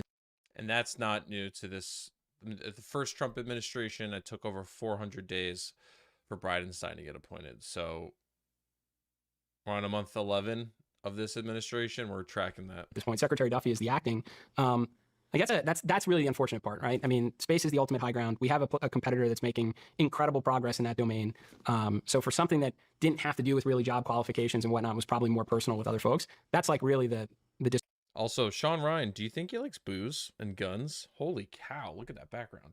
disappointment. Personally, I don't take any of it personally. It's just it's an awful shame for the agency. Yeah, I mean, it seems like, I mean, we had alluded to it at the beginning, but it seems like we're at such a pivotal point with China and space exploration, and now we have Duffy, who's Department of Transportation and NASA, and so his time's getting split 50-50, and I mean it's frustrating to see that we haven't identified the next guy, and that This is a camera angle, by the way, that bothers me always, because you should see their eyes. We're not looking to watch the back of heads. We're watching to watch faces, and this is a great shot of his ear, but don't see his face. essentially this is all happening because of a pissing match, which sucks. Yeah, I mean, and Secretary Duffy has stepped in as the acting in the last couple months. But I mean, you're talking, it's been 7 months since the confirmed leader of NASA, resigned during the inauguration. That's a long time. Like a lot can happen over 7 months. And so yeah, I mean, to me, if somebody had said, 3 weeks after, hey, we don't like you, or we don't like, this connection to this organization or whatnot, so we're shooting you in the head and we're going with somebody else. I get it. My life is going to be fine. I'll get back to business, get somebody else in there, like I just care about America winning in the high ground of space. So that's really just the disappointing part, is like it leaves an important agency leaderless for a bit. So, I mean, what does NASA do? I mean, we hear all about SpaceX. How many rockets are they launching a year now? SpaceX? Yeah. Oh man, every 2 days probably. Every 48 hours they're probably launching a Falcon 9. And I mean, what's NASA doing? So NASA's huge. All right, we know the answers to this. I mean, it was a different interview. Eager for world-changing headlines. We should be delivering on a boomless supersonic airplane that hasn't flown yet. Those guys built one already and flew it multiple times and retired it, and they're moving on to something else. And I guarantee you they didn't spend $800 million in X number of years on it. They committed $400 million to this. Honestly, it's a very ugly looking, modified Boeing airplane that they were going to use for high efficiency flight. Boeing walked away from their commitment in it. They're working on drone technology that's like decades behind other agencies in the US and certainly behind China. So why are we working on it all? They fund fuel efficiency enhancements to like Pratt & Whitney motors that have been around for decades to squeeze 3 or 4% more fuel efficiency out of it, when they should be doing that themselves for competitive reasons. Like, what should NASA's aeronautics program be working on? Things that go super high, super high and super fast. Radical designs that if you figure out something pretty wild from it has direct influence over DoD designs or commercial airliner designs. They should be at the absolute tip of the spear on breaking ground on aeronautics. And honestly, like even bridging the divide between in atmosphere and out of atmosphere type atmospheric wave riding technology. But they're not. They're working on a lot of boring stuff. I mean, 800 million for. There, sure, maybe there's some boring stuff in there. He's trying to make an extreme point. It's hard to argue, though, again, against that mindset, like what NASA should be focused on. Pushing the boundaries, doing things that private industry cannot do because it is too high risk or too expensive. For a supersonic jet that Blake Scholl's working on right now, I mean, where is the money going to? Lockheed. They'll make a cool video every 6 months of like doing an engine run or something. But that's the point. They're done already. They flew it, they tested it, they've moved on. And, NASA's hoping that they'll fly their quiet supersonic demonstrator soon. And it's like, part of it is if that flew, this was recorded beforehand, but that flew like 10 days ago? A year or two. Like if you were to ask it's like, do people who show up to work every day at NASA want to see America kick ass? Absolutely. Like there's no one there that wants to lose, but like they also get entrenched in the system. And it's like, well, if I recommend to cancel all these programs, because honestly, they don't really check the box anymore for what we should be doing at NASA. How do I know I get something else? Like, isn't a bird in hand better? Shouldn't I take this and kind of still fight for this trustless, efficient airliner or solar powered airplane? Because how do I know I won't get something else? And that's like, I mean, that's almost a leadership issue. There's a trust issue almost with the team where it's like, look, guys, if you're working on something that no longer fits the definition or the mission of NASA, I need you to tell me about it because I will stand behind you and make sure that you do get the resources to be working on what will move the needle, right? But that doesn't exist. It's this fear. So you got to entrench yourself and perpetuate programs that shouldn't exist. Leadership. I mean, I think NASA's budget was it 25 billion and now they're moving it to 19 billion. I mean, is that part of your plan? Did you put that in place? No. I think the U.S. government is capable of doing more with less. Absolutely. No, it's directly cut. 1968. We haven't even done that yet, let alone landing. So like, we got to admit that what we're doing right now is imperfect. And it's hard in a politically divided time. And like, Elon's bad and all these things people say, it's like, it kind of somehow balances out to like what we're doing must be right. No, like there can be lots of things wrong.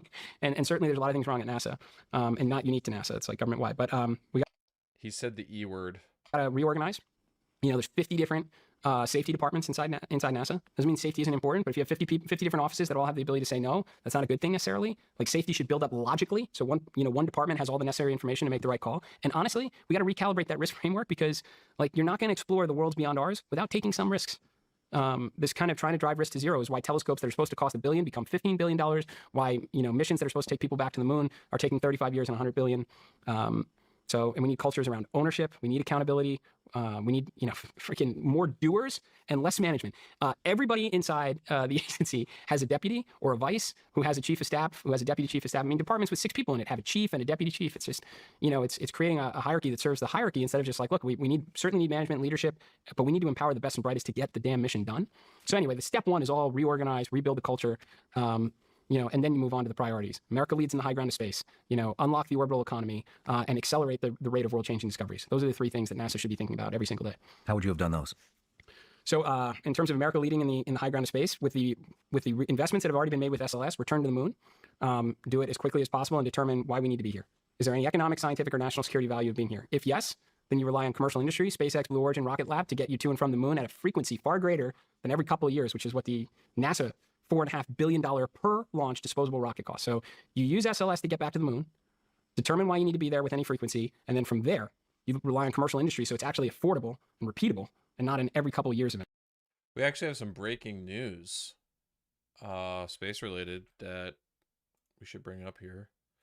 The FAA has just announced I've never seen this before ever, due to the shutdown.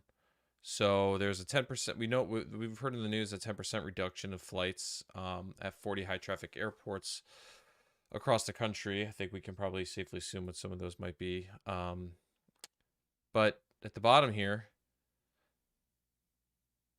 limit commercial space launches to non-peak hours. So they are prohibited between 11 in the morning and 3 p.m.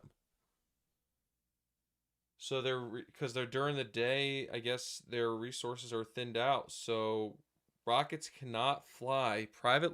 There's 4 hours a day now that private rockets can't fly, and those are the most common hours.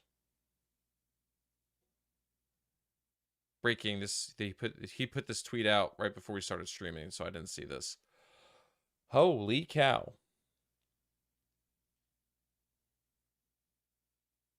Well, I think you're going to start hearing noise from some local people, some vocal people on this platform. You could probably guess who I'm talking about. Wow.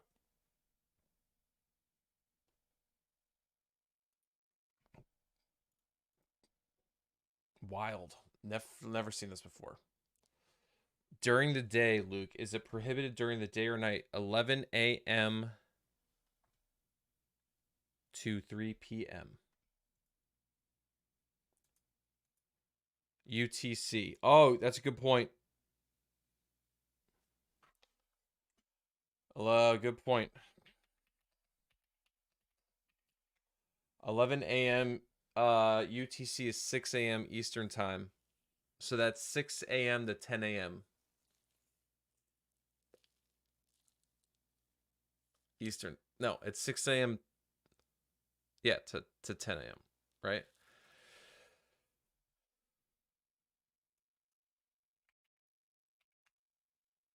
So 6 to 10 a.m. No flights. East Coast time, which is when most of the flights are. Florida. Your occasion a lot of wallops. Thank you for the clarification, Luke.